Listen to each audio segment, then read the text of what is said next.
Hi, this is Tim Schwalk, producer on Heroes of Ruin at InSpace, and today we're going to focus on multiplayer gameplay and the Gunslinger. So here I am as a gunslinger in the Frost Reaches in the second half of the game.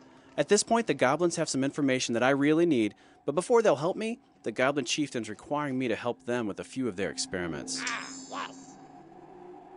The gunslinger is the most mobile of our characters. He's a great ranged character who does decent damage, and he's very good at weakening enemies with debuffs, putting negative effects on them. While he has more health than the Architect, he can become more easily overwhelmed by a group of enemies. He deals more direct damage to single enemies, making these glacier golems easy pickings. Here I'm using a mix of my default charge attack, my powerful bullet storm ability, and bullet barrage, which allows me to strafe as I fire. He's strong enough to play alone, but he's fantastic paired with other characters.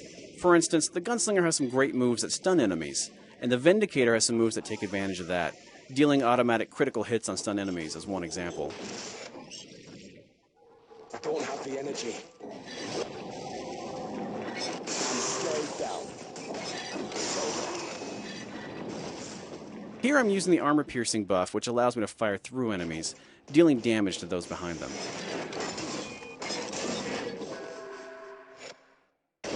That's what I need. Excellent. Oh yeah. Oh yeah. Hey, that will do. I'm stayed down. Here you can see how our seamless multiplayer experience works. As a host, you'll get a notification when someone joins or leaves your game, and at that point, the difficulty of the level will adjust itself on the fly. Up to 3 others can join my game, either locally or over Wi-Fi, and these can be either friends or strangers. You can voice chat with friends over Wi-Fi, and you can even talk to non-friended players, if your system's parental control settings allow for it.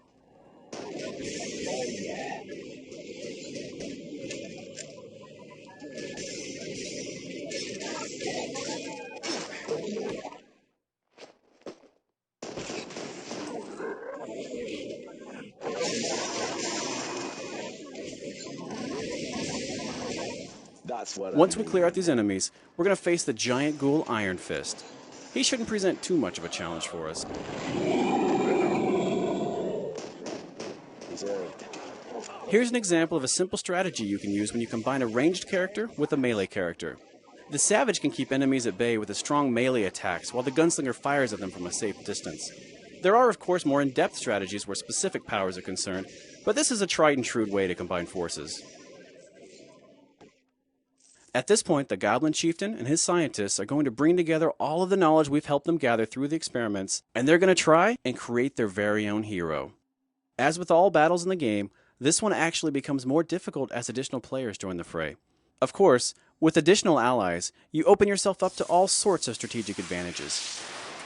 Unfortunately, something goes terribly wrong, and we're left to clean up the mess. The Goblin Colossus attacks actually resemble some of the experiments you helped the Goblin scientists complete. The Goblin Colossus also becomes more dangerous as he nears death.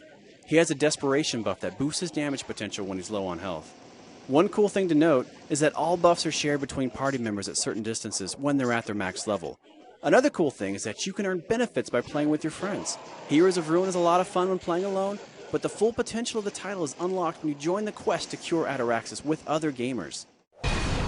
Watch for Heroes of Ruin, coming soon exclusively to the Nintendo 3DS.